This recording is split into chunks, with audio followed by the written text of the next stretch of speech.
and I ask people, what do you think about Corbin? Mm-hmm. One of the things that a lot of people brought up was obviously your rookie season and the World Series. You gotta believe that you're pretty that happened. I think it was just a cool moment. Can you confirm that though?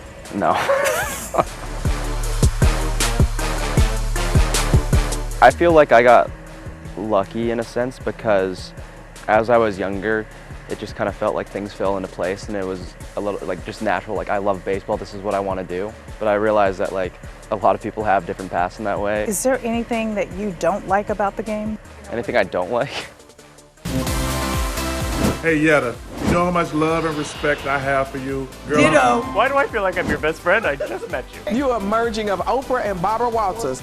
There you go. Joining us at the desk today is Emmy Award-winning journalist and anchor. It's Yetta Gibson, everybody. Welcome to this Arizona's Family original. Tonight, he is one of the fastest, most exciting players in baseball, and he's doing it all here in the desert. I wanted to get to know the man behind the baseball, Diamondbacks star Corbin Carroll. He sat down with me to dish on not only his success on the field, but the normal guy stuff he does when he's off the field. Okay, let's just talk. Let's talk. You know, one of the things I always tell the people that I interview is I go around the newsroom and I ask people, what do you think about Corbin? Mm-hmm. One of the things that a lot of people brought up was obviously your rookie season and the World Series. He's got it, and the Arizona Diamondbacks are headed to the World Series. You gotta believe that you're pretty badass that happened. I think it was just a cool moment. That was kind of a little bit of a turning point, it felt like. Yeah. In terms of like we hadn't played good baseball there for a number of years before that. I felt like a little bit of a turning point in D-backs baseball. So you think it was timing? I think it was a number of things. I mean, I think it was just, especially in this sport, like it's never just one person. It's, you know, a lot of things have to click, and they kind of did that year. Can you confirm that you're a badass, though? No. I have read a quote where you said baseball doesn't even feel like work. So what does it feel like to you? It just feels like fun. The game itself is just the cherry on top, but the work is really fun, too. Did you know you were going to do this, or did you think that you were going to do something else? I mean, I thought I was going to be a dentist. A dentist? I did. I think growing up, I always kind of thought I would do something more academic. Like a teacher? Maybe more like, my dad's an eye doctor, and so I think you kind of always want to be like Dad, and so I think for a while there I was like, yeah, let's, be a doctor. Yeah. But I would say getting maybe into kind of sophomore year was like, I think baseball might be really for me. But what does it require of you off the field to perform the way that you perform during the games? For sure. I think it's definitely different person to person. I think for me it requires being pretty boring, and so it's a lot of training. Did you just tell me you were boring? I mean, you're boring? I mean, it's train here. It's go to maybe see a chiropractor and go home, get some nutrition in. When there's no baseball, you're out of season and you're just chilling. I mean, like, I guess that's my Sundays right now. Get up, watch some football, see how my fantasy football team's doing, which is normally bad, and then hang out with my cats and my girlfriend, and yeah. So you're just kind of a regular guy? I'd definitely say so. When you are in season, is there anything that you do, rituals that you do before the game that you have to do so that you lock in out here? I try to stay away from, like, if I have something that I think is becoming a ritual, I'll try and break it. Oh, why is that? Just so I don't get attached to things that don't matter, I guess. What were some of them? They're old now, they're gone. I mean, it's just like stupid stuff, like using the same sink in the bathroom, or like using the same cleats or same bat. Yeah. yeah. And you're like, I got to stop doing this. So it's just something there. It just depends on how you feel. Yeah, I don't want to get attached to that kind of stuff. I was talking to one of your other teammates. Merrill told me that he would have rather played NBA. He just said he wished he could have. So would you have preferred to go to the NBA? Yeah. Really? I mean, even to this day, if you ask me NBA or MLB, I would pick NBA. Why? 10 times out of 10. I just love basketball. I think it's just a more fun sport. I mean, my other sport growing up was soccer. Okay, so soccer would be your thing. I'd take my chances there with my size. I don't think NBA's in the picture. NBA is not your thing? Yeah, maybe soccer could have been something. I don't know. Out of our teams here in Arizona, do you have any favorites? I mean, it's obviously really fun watching Devin Booker do what he does. Cardinals? Yeah. Yep. Yeah. A little bit. Yeah. I mean, I won't lie. I grew up in Seattle. Oh yeah, the Seahawks. That was like, yeah, the Seahawks were really yeah. good. It's okay. It's all good. Yeah, I still root for the Cardinals though. So I see that you have your hand in a lot of other things. I saw a brand deal. I think it was junk. Talk to me about that other stuff that you're doing when you're not playing ball. I try and stay no to the stuff that isn't authentic. But junk was one where I ordered a bunch of their headbands before the 23 season and was wearing them, and they saw that and reached out and were like, hey, you want to do something? And so now I was like, yeah, these are great headbands. So we ended up doing something there. And you're a big community guy, because last night I was anchoring the news. 30 teenagers got $250 to spend at Target. And did a story about you shopping with the kids. Yeah, we did that. And when I met you, you were doing something for the Fiesta Bowl, volunteering for the teachers. So community seems to be a big thing with you. Yeah, especially my mom always stressed that growing up, just the importance of community work, volunteering, something that I leave feeling more energized than going in from just the energy that, especially those young kids, right? To take them shopping, they just have so much fun. Yeah, they'll never forget that. Is there anything that your parents used to say to you growing up that was super annoying? Super annoying, yeah. But it's working now. I'll say two things. Oh, two things. My mom always said, don't jump in the pool without checking for water. Okay. Because I would always just rush into something without a plan. Oh, okay. And my dad, it was with like 5th grade math. I was getting whacked. Yeah. And his phrase he'd always tell me would be like, learn to love it. And just like the things that are the hardest for you, if you learn to find a way to get them done, they're going to be the most beneficial. And so those are two that stick out. And they stuck out, and you're living by that now. I try to, for sure. That's good. They did well with you.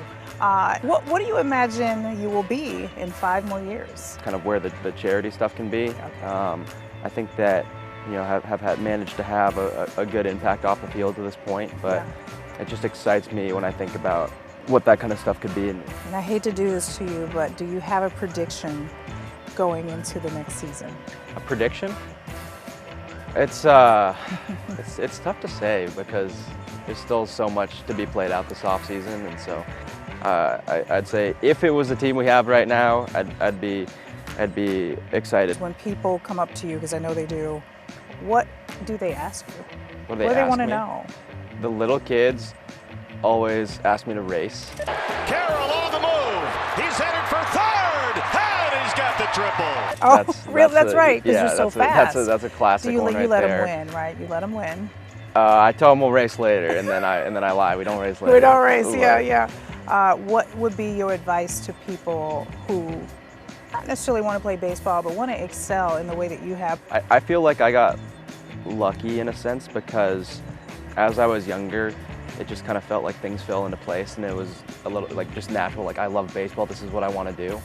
But I realized that like a lot of people have different paths in that way. Yeah. Just like we talked about earlier, finding what you love. Like when you have that passion, it gets you through those tough times that really make the big difference. Is there anything that you don't like about the game? Anything I don't like? I mean, you know what I mean? I hate to say yeah, hate, I mean, just I guess how like good pitchers are. Like I don't, they're too good now. But it's a long season. I love that some days. Yeah. And some days it's like, man, this could be a few games shorter. Yeah, I get that. And you're gonna stay here. You're not going anywhere. Please don't. Not up to me. Please. If it's up to me, I'll be here. You Yeah. know, as long as I can be. I truly love it here. Are you proud of what you've done so far? Or do you feel like, not yet, I got a long way to go?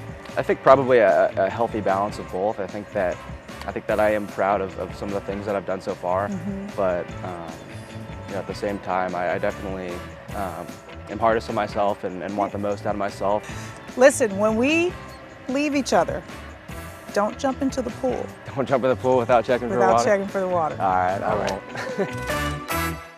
Love him. And you can catch Corbin and the Arizona D-backs. They're hitting the field first in spring training. Their first game is February 20th. The Diamondbacks' regular season starts March 25th. Big booty. Big booty mixes. Okay. It's not as dirty as you think.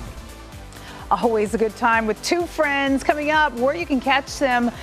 The WM Phoenix Open weekend and what they've been up to since one of their last big shows in the Valley. It is important that as a studio, we are known as being filmmaker friendly. Oh, no. This is so you can feel fancy. No one can tell the difference between film and digital. Anyone with an artistic eye can tell the difference. Can someone with an artistic eye tell the difference between a good and a bad hair dye job? And one of the most popular shows on streaming is headed into season number 2. Coming up, 2 of the actors from the studio joins us to dish on the success of the show, working with Hollywood all-stars, and what to expect from this brand new season coming up.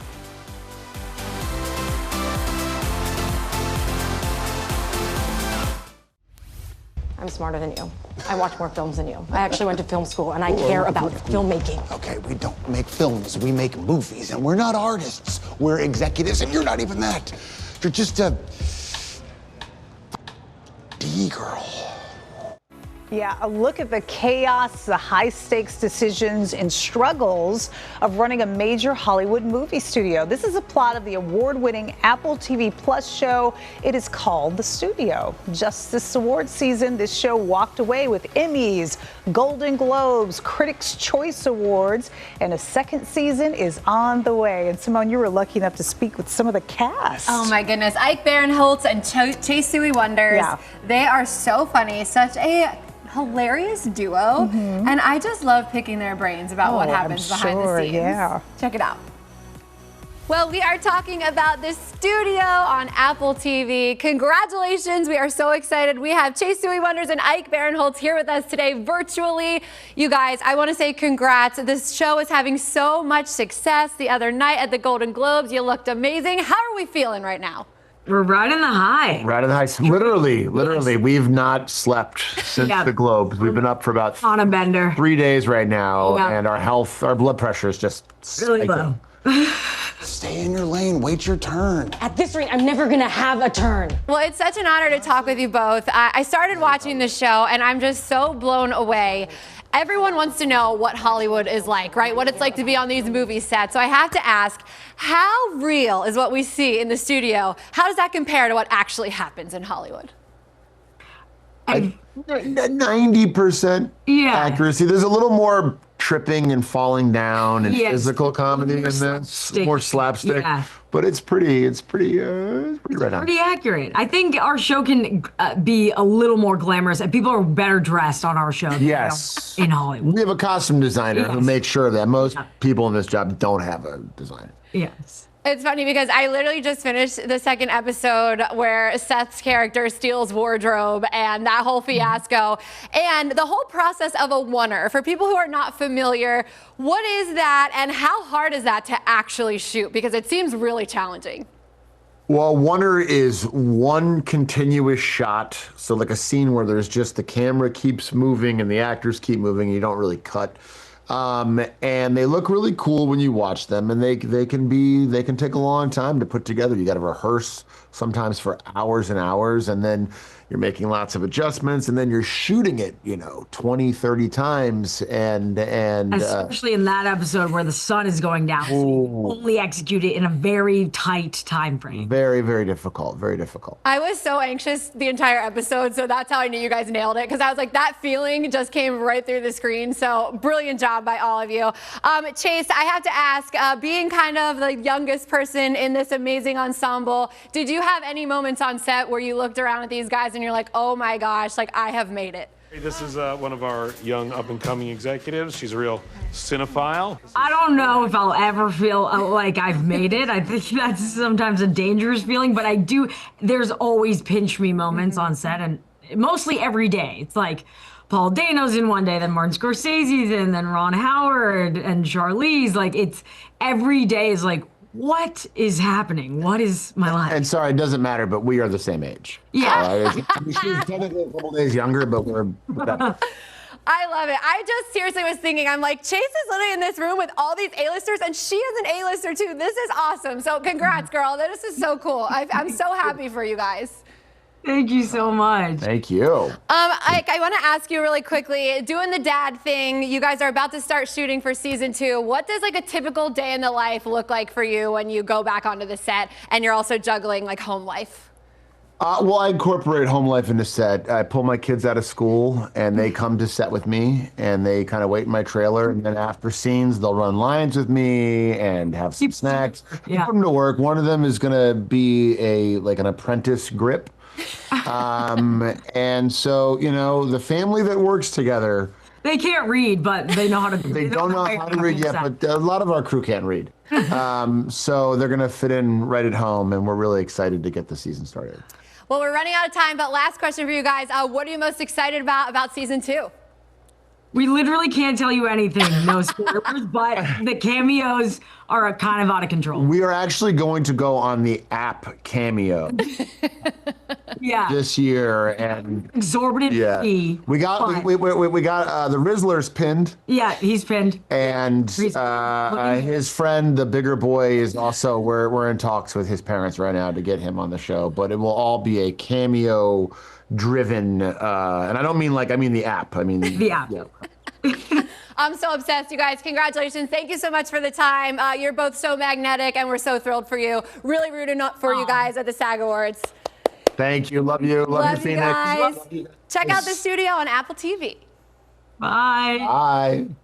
The Rizzler. I'm obsessed with them. I literally want to be friends with them. They were so too. cool. I think they're great. So this would be equivalent to us playing what? Like our bosses? I guess like maybe news directors and general managers of a television station. So these guys had to like dig deep and find something. I mean, that had to be very hard. Yeah, to try to emulate these executives that they are constantly in these rooms with. So it's a great show. Scale of 1 to 10. Oh, the show? Yeah. I'd probably give it an 8. It's funny. Yeah. All right, I'm all over it. Simone, great job. Thanks, Thank you. We've got love enough for this life and thousands of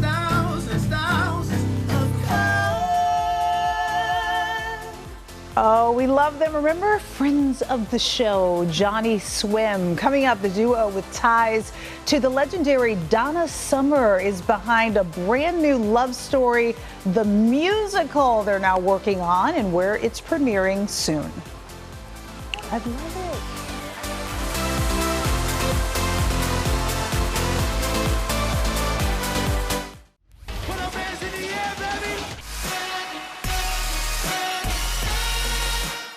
Well, you know it's a party when Two Friends is involved. The DJ duo are coming back to the Valley for WM Open Weekend. They're also playing at Barstool Scottsdale Friday. Remember, I sat down with them when they were here in the Valley to play another show. This was in 2024.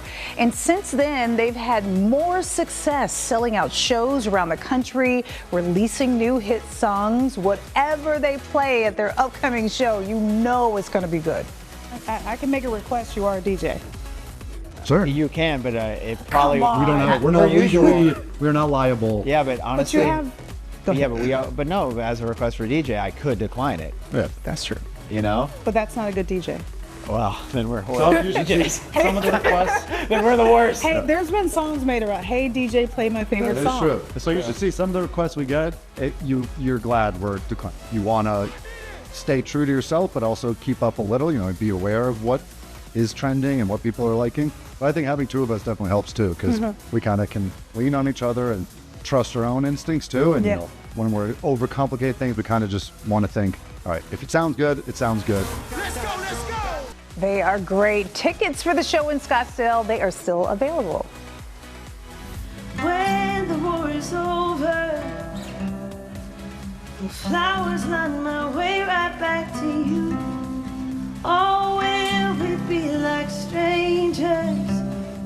And now to another one of our favorite duos. JOHNNYSWIM are now the brains behind a new musical. Abner and Amanda Ramirez wrote and produced original music and lyrics to One Day the Musical. This show is a new adaptation of a critically acclaimed global best-selling novel. Last year, I interviewed them ahead of their show in the Valley as well. Amanda opened up about the pivotal role her mom, who is Donna Summer, by the way, played in trying to help her do new things in music. And she was really great about always encouraging me to find my own voice and, do whatever, write whatever you want to write. Because as soon as somebody takes, for her it was disco, right? Her love of music was really, really broad, but she got, known as this one thing. And then she had a really hard time ever being able to do anything else because the labels and, people would be like, no, you have to do dance, right? This is it's the box you're in. So her advice to me was always write the music you want to write. Don't let anybody tell you what you should write. And even if your journey takes longer or you don't get as popular, you'll always be much more satisfied with the work that you produce. We write about our experiences in life, whether it's good, bad, ugly, beautiful, or depressing. We try to capture a feeling, a big feeling, typically. And in 3 minutes and 30 seconds, this recording of a song, you can feel like you've walked in my shoes for years in a 3-minute experience. It's crazy, right? Hard not to get chills hearing that. One Day the Musical will have its world premiere in Scotland later this month. Thank you so much for watching this Arizona's Family original. You can connect with me on Instagram, where you're going to find more behind-the-scenes stuff with everybody you just saw. Our show's handle is down below. We'll see you again real soon.